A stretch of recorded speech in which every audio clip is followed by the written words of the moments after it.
This is a journey into sound.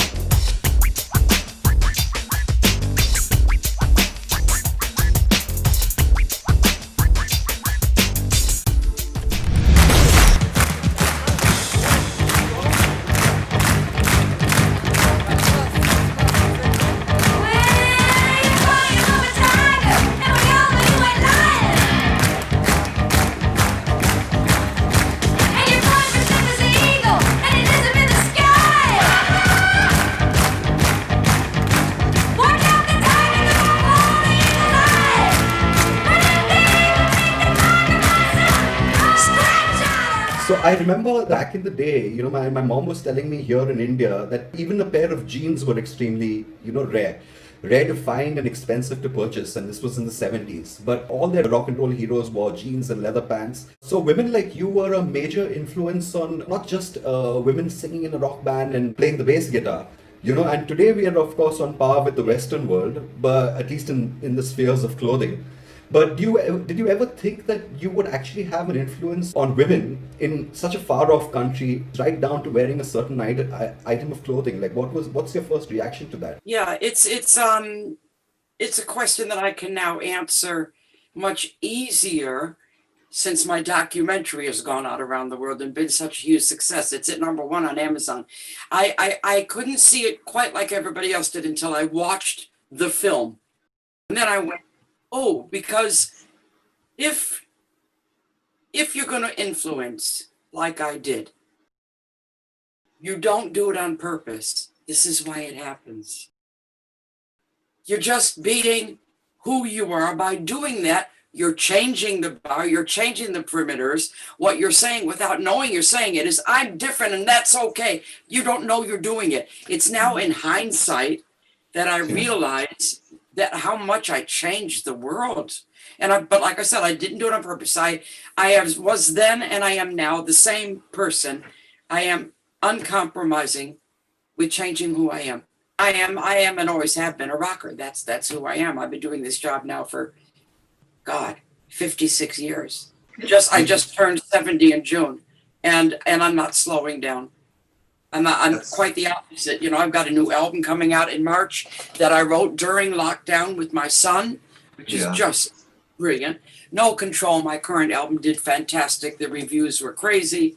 The documentary, Miles, has now led to the movie. We're doing a movie together. I also wrote a illustrated lyric book, coffee table size, lyric book during lockdown, the script, the entire album. I have not stopped. I'm a glass half full girl. So even though for all of us it's been very difficult, certainly if you don't feel that way, like I am, I'm a glass half full, you can go down the black hole quite easily. And I know people who are so down, and it can't be down, but I hit the wall a few times, like we all do. You find when it all started, you find yourself in tears for no reason. We all went through that. But mainly, my attitude was and is, if you can control something, do it. And if you can't, accept it. We did our first gig in Denmark last month, since February. And it was in a big hall that we had sold out. As soon as the tickets went on sale, we could only let in 500 people. That's how it is. And they were all distanced on tables, and they weren't allowed to stand, but they could sing along and they did all that. But it was great because it was so nice to work again, and the people were very good and they were very happy. But what was strange is at a Suzi Quatro show, you stand up at the end. That's what I do. Even with the seated audience, I get everybody. I'm one big crazy crowd. Couldn't do that. So I had to put mentally my foot on the brake a little bit, which is really hard for me because when I'm on stage, I just go. I don't even know where I am. I just go. So that was the hard part. But we now have another one this month in Denmark again, hoping it's going to go through. And lots of our shows have been now postponed until next year. A lot of them, most of them actually. Yes. But whether it happens or not, nobody knows yet. And I'm an entertainer, so I know I'm not poor. I hate to complain because I'm not poor, but for me, it's more of not the money side. It's the mental part of it that I can't do what I do. That's really hard for me, you know, really. That's why I've kept so busy.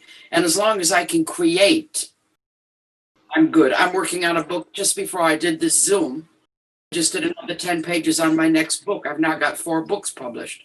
So I do keep busy, and that's the only thing that keeps me sane, you know. And making the album, of course, fantastic. I was playing, I was singing. That has been great. That's been a real lifesaver. And this is the perfect time for writing more than anything else, because this is exactly what you need as a writer. You know, you're forced into. Yeah, because I know writers who kind of like disappear to far off lands so that they can, you know, not have people around them or anything. Do that. Yeah, you have to do this, you know, when you're writing. Yeah. I have had my autobiography, my poetry book, which is just wonderful. I'm really proud of that I've been doing since a child. My lyric book and my novel called The Hurricane. And when I read back sometimes you go through your books that you've written, and it shows you that it's that I'm a good writer, because I'm reading it and I'm going, oh, what happens next? I wrote it, but I forget that I wrote it, and I go into it and I'm enjoying it as a consumer, which is very strange. But when you're writing something, you're actually not even aware. It's like when you're writing a song, you're in the zone. When I write, like there's one song on the new album, I'll give you an example. It's going to be the Christmas single, and it's just beautiful.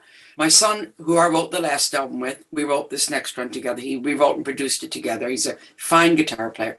It's the first time we worked together was on No Control. And he was out in the studio that luckily I built last summer. So when the lockdown happened, we had studio, you know. So he had the door open, and I was sitting on the patio in the sun. It was right when lockdown started. And out came this very simple bass, drums, and guitar chord, just over and over again. And I just went, it just went into me, boom. And I walked out with my mask on, and I got behind the microphone. He said, what are you doing? I said, put it on the speakers and turn my mic on. He said, I'm just fooling around. I said, put it on. So I sang, without thinking about it, the first 4 lines of the song. It went bang, bang, bang, bang. We both went, whoa. The song was born that quickly. So when you're an artiste, which I am a true artiste because I do everything. The channels are open all the time, and whatever's coming at you, it just flies in, and you gotta know it, be aware of it, and let it come in. You know, it's such a beautiful thing, creation, isn't it? Oh.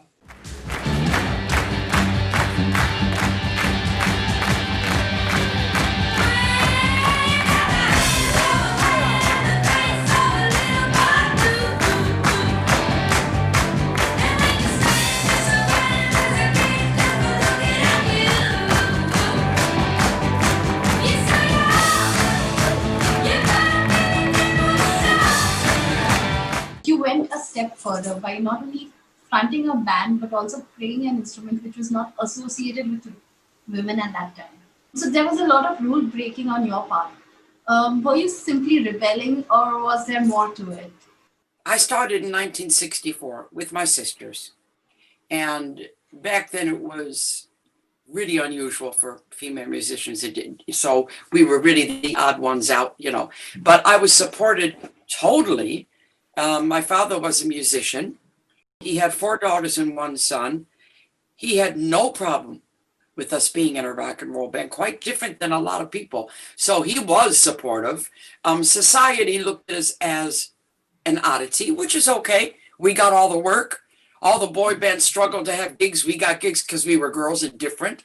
But myself, honestly speaking, and this has been, again, right the way through my career, I didn't really care about the band being an all-girl band at the time it started. My sister wanted that, one of my sisters, and I didn't really care about it. I didn't care through the years. She had the banner for women. She wanted that. I just wanted to be in a band, and I didn't really care. And the truth is I don't do gender. I've said it my whole life. I don't do gender. I never have. I never will. I am kind of tomboyish, but of course I'm a woman, but I'm tomboyish, and I can be with the guys, be one of the guys to a certain degree, My theory, I was always taken serious, Yeah. always, even by the guys. And I think the reason I was taken serious by them was because I was serious. So I put that out there. I am a bass player. I am a rock and roll singer. Do you have a problem with that? So I put that out. So therefore, I didn't really ever get anything I couldn't handle. You get some idiots, obviously. There's going to be some, but basically I put the confidence out there and the self-belief, and that's what it's all about. Yeah. Know who you are. Know yourself. That's the whole key to this whole world we're living in. I'm sorry, I'm doing a book right now on psychology, and so this is all coming out of my head right now. That's awesome. Yeah, so actually, the thing is that what you said, I thought was really important in there was you didn't do gender because you just wanted to play in a band with good musicians. You wanted to make really good music. It didn't matter where it came from. And maybe being with your siblings was one thing. Maybe there were better opportunities out there, and you had to make a certain, decision. And that's what I wanted to get to. Yeah. It's all in the documentary. It focuses a lot on the obvious fallout, which would happen in any family that you started with girls together and then one gets picked out. Happen in a sibling rivalry happens anyway, and this kind of exaggerated it. It did have a fallout, and we're now working our way through it because I allowed 2 of my sisters to go on camera. I didn't do the interviews. I was nowhere near the interviews. They were asked questions, they responded. And when the documentary came out, neither of them liked what they said. Well, that's their problem, not mine. But it caused a bit of a rift. And now I'm speaking to one sister, and now I'm speaking to the other sister. But there's not a lot you can do about that because, in all honesty, and I say this humbly, not with ego, there is always one that gets picked out. It's called the X Factor. And if you have it, you actually know you've got it. There's some little buzz in you. You think, I got this. And you do. It's what keeps you going. Even when you're not making it, you're not successful. You hold on to that little spark that you got. That's different than everybody else's, whatever that might be. And that's what happened to me. So I was always ready to go. I was never going to be in an all-girl band for the rest of my life. Just never going to do it.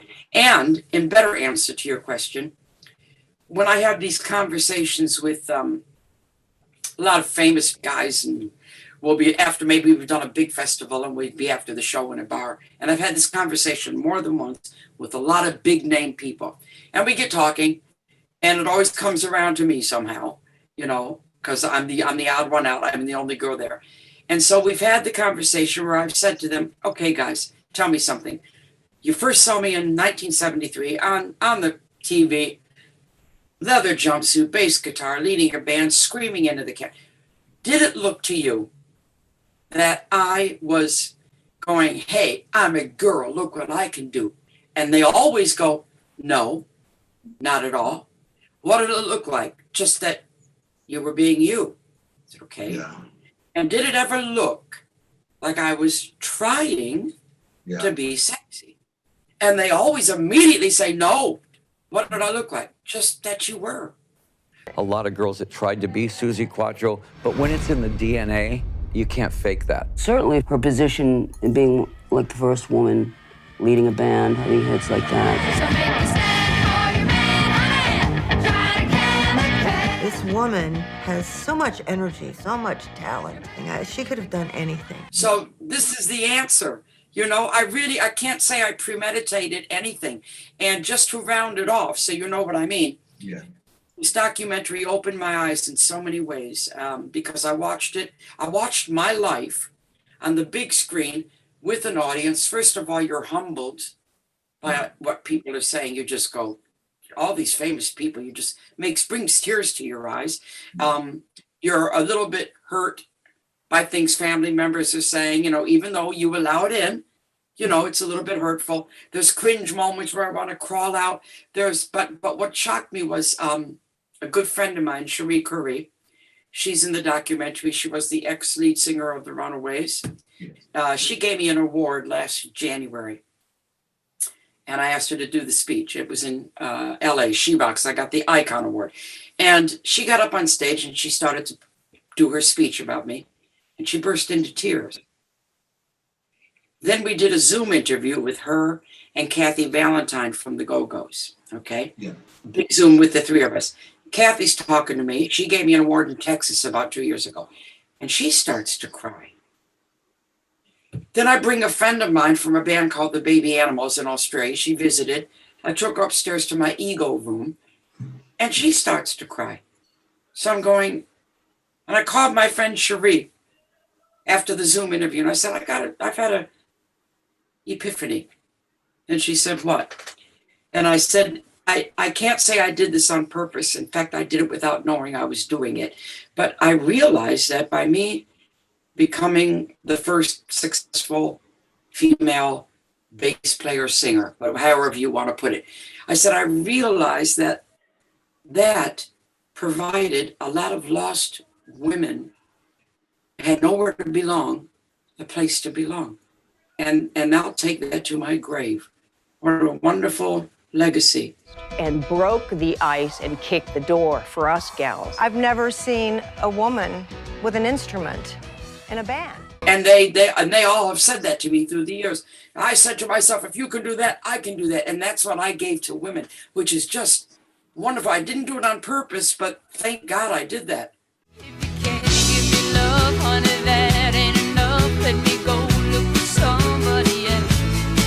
If you can't give me feelings with old-fashioned meanings, just stay in love with yourself. Elektra Records came, and the president of Elektra only wanted me, offered me a solo contract.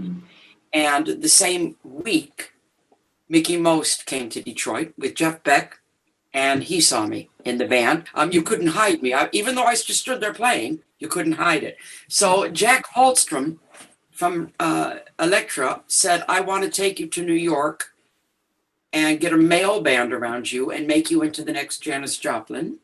Mickey Most said, I want to take you to England, go in the studio, and turn you into the first Suzi Quatro. So I went to England. I went for not so much the country, but the man who I thought I had the best possible chance with. So he knew I wasn't the second to anybody. Yeah. That's what made I don't want to walk in Janis's shoes. You know, I mean, she's brilliant. Yeah.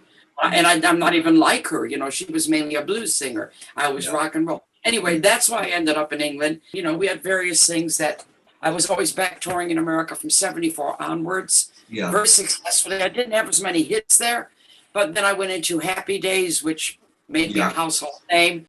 Over here, Leather. Oh, there she is now. Oh, hey, she is cool. Hubba, hubba, hubba. Hi, Joni, what's shaking? How? But now the documentary has been received ridiculous in America. It's at the top of the Amazon charts.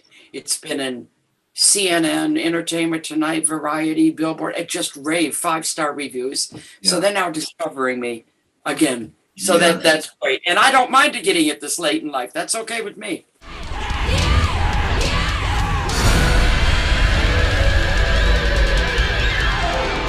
About the documentary, I was watching like interview after interview, to kind of get my my background about you in order. And you said in one of the interviews, I can't remember which one, that the director of the documentary actually wasn't a fan. He wasn't a fan. It was very funny. Yeah. And for me, that is it's so out of the blue, because we've interviewed a lot of people who are legends in their own right. And a lot of them like, for lack of a better reference, their asses being kissed and, that sort of stuff. But for you went with the opposite. And does that kind of... at all. I don't like that at all. I like it when I'm on stage, but don't do this unless I've earned it. Yeah. No. But then this guy cracked me up. I thought, and I found my man because he said, I want to do this documentary. And we were talking.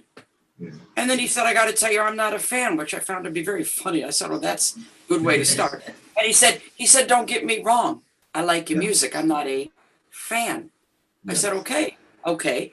Why do you want to make a documentary? Then that's the next obvious question. Yeah. And he said, because I saw you on a television show and you were talking and you fascinated me. And I immediately knew that this was the right guy, because my ground rules for the documentary were, I wanted it, even if it was uncomfortable, to be truthful. Yes. I said, I don't care if I'm uncomfortable, if I want to crawl out the cinema, and we did that. And I had editing scissors because it's my life. And I stuck to my promise. I said, even if I'm terribly uncomfortable, even if I'm hurting, even if it makes me cry, if what happened is true, if it's true and it's important to the story, it stays in. So I only used my scissors sparingly, only when I thought things were like being repetitious or something. But it was a good way to do it, because when he said that, I knew that I could fight for my ideas, and I knew that he would fight for his. And he did. Some things I didn't want, and he'd say, no, watch it again with these eyes. And then I'd watch it and I'd say, okay. It's not particularly comfortable, but I get where you're coming from, and it's fine. So we had a good relationship. And this film has been called a work of art. Our love is a flame, burning within. Now and then, firelight will catch us, stumbling in. You know, I've got a word cloud, which I don't know if you know what a word cloud is. I've been collecting it for about a year now, where I've asked a lot of people to describe me with 3 words. Okay. A lot of people. So it's a big cloud. It's going to go on the beginning of my movie.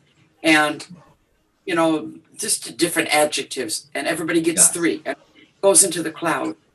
And the cloud is quite big. Now, I might add a few more. I'm not sure. But the more said word gets the biggest in the middle. The most said word. And guess what my most said word is? Out of all these hundreds of words, the one in the middle, the biggest, determined. Wow. And I rest my case. You were clearly a legend in the 70s.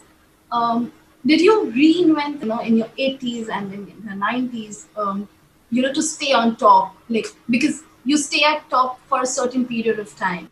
I did everything. I've always been, even though rock and roll is the biggest part of me, and my entertaining, that's what I am. I'm an entertainer. I am an artist. And I did branch out very early. My first acting was in 1977. I wrote a musical. I starred in it as Tallulah Bankhead. I did radio for 15 years, BBC Radio 2. I'm an author, 4 books published now. I've done everything. I've been a TV presenter. I've had my own talk show. I've produced my own records. I've done everything I've wanted to do, and I'm still doing now. I won't be boxed in. So it wasn't a question of reinventing. It was a question of just keeping going. Anybody can have success. It's maintaining it. And it's now 56 years, and here I am still playing to sell out crowds all over the world. So that's something to be proud of. Absolutely. And I've remained as normal as can be in the situation. I'm pretty normal, pretty feet on the ground. And just before we finish, I'll give you a cute little story. I became honorary doctor of music at Cambridge University in October 2016. I'm officially Dr. Quattro. Amazing. Yes. Amazing. I didn't even graduate high school. I got up on the stage with my speech ready, with the cap and the gown and all the intellectuals sitting out there. It was quite, and I went to read my notes, and then I didn't. I pushed them on the side, and I just started to talk. And what I remember saying, and then I started to cry, I said, we all are born with little individual lights, and our journey in this lifetime is to go inside, find that light, switch it on, and let nobody ever extinguish it. And if I can stand on the stage, here I go again, sorry, and receive this award, your possibilities are endless. At that point, I started to cry because I realized I really talked about who I am. And you're not going to hide my light. You're just not going to do it.